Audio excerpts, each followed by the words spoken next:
Hey, we're Flick and Joe, and this is our dog Walter. In 2022, we made the crazy decision to quit our full-time jobs, pack up our lives, and move aboard our blue water sailing boat. We spent many months refitting her and getting her ready for our plans until one day we actually did it. We cast off the lines, we pointed her south, and off we went. We've now sailed over 1,000 nautical miles, dodging orcas, yes, actually, and most of the rocks along the way. Join us for the beautiful, quite stressful but endlessly eventful life that is full-time living aboard. Sometimes things happen that stop you in your tracks. Things happen that you need to share, that come with lessons that people need to hear. Those things that happen that, if talked about, might stop a future disaster. We've kept our story on here pretty chronological so far, but this week we're doing something a little different. We're fast forwarding to share with you an event that happened to us very recently. We've been asked to share more about what actually happened, but we also think this could be useful for those chartering boats this summer, or in fact anyone heading out on a boating holiday and hoping to spend some time at anchor. We'll share with you some key takeaways that you can take forward and hopefully make sure that you have a fun and safe experience, unlike the charter guests we're about to talk about. Last time you saw us, I was doing some engine maintenance in Menorca. Well, now we're skipping forward to an anchorage on the eastern coast in Menorca called Esgrau. Menorca is known as the Windy Isle, but there are plenty of anchorages that you can hide away in on those windy days. Esgrau is one such place. It's a beautiful spot on the east coast of Menorca, protected well from a southerly, northerly and westerly swell and wind. However, a northeasterly or an easterly swell rolls straight in and can get quite uncomfortable for those at anchor. As you can see, lots of the Navally reviews for this anchorage mention the swell as being the only downside to this little slice of paradise. There had been a few days of unsettled weather with a strong easterly wind that had thrown up a nasty sea state. We'd moved round to Esgrau to prepare ourselves for the crossing to Sardinia, but the conditions weren't ideal and there was a residual swell coming through and a strong northerly forecast for the next day. In Esgrau, there are two anchorage options. You can anchor right in front of the town, a short dinghy ride to the lovely village, or you can anchor a little further out and closer to the island. In a light wind with good conditions, the first option is ideal, but taking into account the sea state and the forecast, we decided to anchor by the island. However, when we arrived, two boats had decided to anchor on the town side. That night, when the northerly wind started up, not too strong, around 15 knots overnight, our anchor and chain held absolutely fine with no problems. However, the same could not be said for one of the two boats on the other side of the anchorage. When we woke up, one of these boats had evidently dragged overnight and was being thrown around on the rocks it was now being pressed up against. The northerly wind had dislodged its anchor and the swell had dumped it onto these rocks. It's the one thing you never want to see. As a liveaboard sailor, we definitely add personality to our boats, and seeing one in such a nasty situation breaks your heart. You just want to do anything that you can to be able to help it. Moments after we'd woken up, the cavalry arrived, or so we thought. The Spanish rescue boat had arrived. Phew, we thought. With the rescue boat here, they'll have this fixed in a few moments. What an incredible thing to be able to record on our drone. We'll pop it in the air and see what we can see. The rescue boat threw a line from a cleat on their bow to the trouble boat, which they then attached to a cleat on their stern, and the rescue boat reversed. They reversed hard, and nothing happened. The stock boat just didn't budge an inch, so the rescue boat tried again, this time moving their tow line round to their stern. More power, pulling in forward instead. That is a lot of power going through their tow line, and while the rope was over an inch thick, we watched the sailing boat jerk as the line snapped in front of our eyes.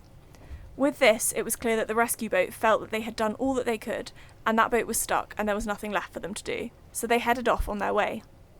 That was when we felt our saddest, I think. Was this boat just going to be left on the rocks, a blot on the beautiful landscape, an environmental risk, a warning to other sailors, until they had time to salvage it and take it apart? But Joe had other plans. He thought not. He wasn't going to give up on this boat, not quite yet. I went over at some point to go and see if I could help. This was just after the coastguard boat had left, and I filmed on my own, and it was such a horrible sound to hear the boat just like grinding against the rocks. It's just like a worst nightmare sort of sound. There were some ribs still there, and one of them was like the Sardinia police, and they stopped people anchoring on the seagrass. And I tried to speak to him. My Spanish isn't very good, and his English was limited. And he basically said, no, there's nothing we can do. The Coast Guard tried to get it off and it's stuck. The keel is stuck between two rocks.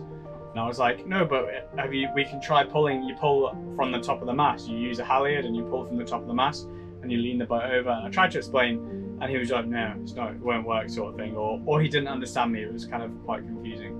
So that was the morning, and then we sort of went back to Nendaz and chilled. And then in the afternoon, we saw some more action again on the boat, and it looked like they were trying to get it off the rocks. They were trying to sort of tow it, and so then we went over, and I offered some help again. So they'd started to try and pull it off from the top of the mast.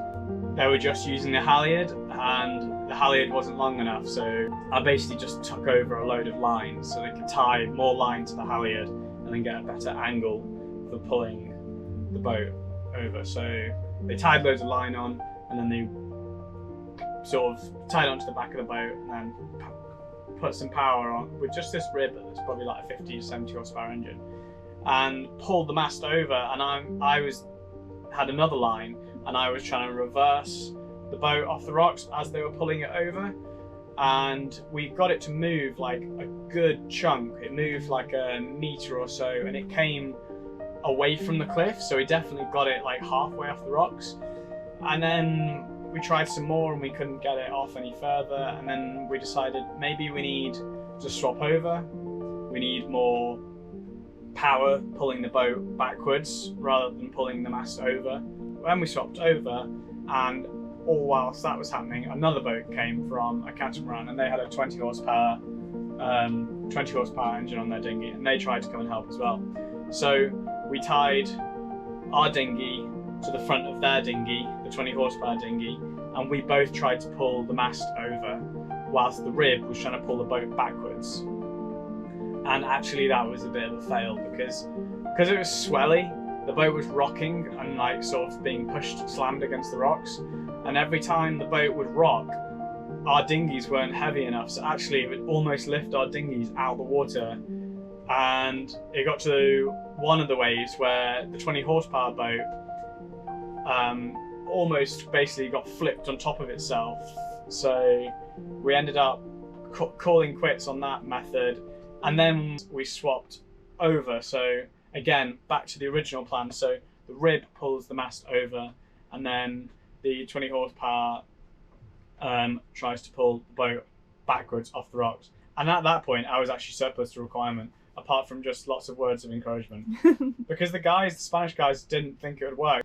And I was like, no, we can do this, we can do this. And he was like, yeah, okay, we can do this. And they all got like riled up, and it was cool. And then finally we actually, the rib pulled the mast over, the 20 horsepower dinghy pulled it backwards, and it came off, and it was really cool. We pulled it off, and it slowly just slid off the rock, like heeled over at like 30-40 degrees. And once it was off the rocks, after everyone had done a little celebration, the skipper, or the owner who was now on board, he'd already started the engine. He was shoving it in reverse to try and help it get off the rocks. And he could just go into forward, and he still had his engine was still working, but he had no rudder, so his rudder was like totally kaput. So we got him off the rocks into some deeper water, and then we said our like thank yous, or he said his thank yous, and I got my ropes back because they were like trying to just go straight to Mahon to get the boat into a harbour, and I was like, no, my ropes. So fortunately they didn't take on any water through the whole thing. Amazingly, yeah, it just goes to show how strong these boats are. I reckon if there was a really sharp, spiky bit of rock, it would have just punctured the hole the way it was slamming against, but it must have been relatively like smooth, so it was just grinding, sandpapering against the rocks rather than puncturing the hull. And then they motored the boat, the rib sort of tied up alongside the sailing boat because it had no rudder, so it had no way of steering itself. And then they took it back to Mahon, which is about a 7-mile journey, just like round the corner. And Mahon is like the big marina or city basically, where they could go and haul it out and do repairs. Since this happened, we've connected with the owner of the boat, and he explained that it was a 24-hour charter without a skipper. He'd told the guests not to anchor in Esgrau, and he'd given them instructions on how to anchor, but they hadn't followed the instructions. So our fellow cruisers and Joe, along with the owner, managed to save this boat, but this is one boat with thousands of pounds worth of damage, and it's not alone. I have nothing against charter boats. I think it's an awesome way of sharing this incredible ocean lifestyle on a more accessible level and inspiring a wider community to understand and respect and want to protect our amazing oceans. However, every day in the Mediterranean, inexperienced boat charters drag into other boats, they drag onto rocks, they hit sandbars, and they generally leave a trail of chaos and damage to some of the most beautiful natural spots that we have. So, what can you do to make sure that you're not one of those cruisers this summer? Okay, here goes. Tip number 1, check the forecast. Is it better to go into a marina, or do the conditions actually look good for an anchorage? Consider the wind and swell direction before picking your anchorage. Navily has a great system which is fairly accurate, so perhaps consider downloading it. In an ideal situation, you'll pick an anchorage where the wind direction points your stern out to sea. This is called an offshore breeze. That simply means that if your anchor does drag, you'll drag out to sea, giving you time to pull up your anchor and go again, or move elsewhere. Listen to the company you're chartering from for their recommendations, taking into account the weather. Tip number 2, anchor well. You've chosen your anchorage knowing that there's an offshore breeze, that it's sheltered from the swell, and that the forecast isn't too strong. Now, all you need to do is anchor well, and you're going to have a blast. First step is to try and find a spot. Try and find somewhere with a good patch of sand, not too close to other boats, and bear in mind that when you anchor, you will move backwards as you let your chain out, so you want to have lots of space around you, particularly behind you. In terms of quantity of chain, try to let out 4 metres of chain for every 1 metre of depth. The more the better, but be aware of other boats around you, as sometimes that isn't possible. As you drop your anchor and your chain, try to motor backwards so that it lays out nicely on the seabed and it doesn't just end up in one big pile. Once you've laid out your chain nicely and your anchor, you want to set that anchor. That means simply making sure that it's dug into the sand and it's holding nicely before you go off snorkeling or to the beach bar. We slowly reverse until the chain goes tight. When we're confident that Nendaz isn't moving anywhere, we slowly increase the revs up to 2,400 RPM. We check the other boats around us and the GPS speed to confirm that the boat isn't moving, and then voila, we're done. A fun extra step is to put on your snorkel and mask and fins and go and dive on the anchor.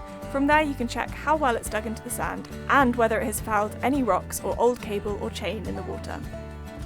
The final step not to forget is setting your anchor alarm. We use Anchor Pro, supported by our Garmin Chartplotter's built-in anchor alarm as well, but there are plenty of options out there on the market. You can download any of these options to your smartphone or iPad and set it all up through there to give you a good night's sleep. Tip number 3. If you do find yourself in a situation where your boat or a fellow boat in your anchorage is stuck in a tricky position like the boat we encountered, remember that it's a question of brain power, not boat power, or at least not all the boat power. If there is no salvage rescue boat around, suggest using the main halyard to pull the boat over and then a second boat to reverse on it. But be careful not to exert too much force, as there have been cases where this can snap the mast. And if in doubt, speak to other cruisers in the anchorage and see if they have any suggestions or advice first. However, if you are on a charter boat, always contact the charter company, as they'll be the ones wanting to salvage and save the boat. So that summarises our latest adventure on Nendaz. I really hope that that's been a mix of entertaining and informative for you. We'd love to know whether you've experienced anything like this and how you resolved it. Drop your thoughts in the comments below and give us a thumbs up and subscribe if you enjoyed today's video.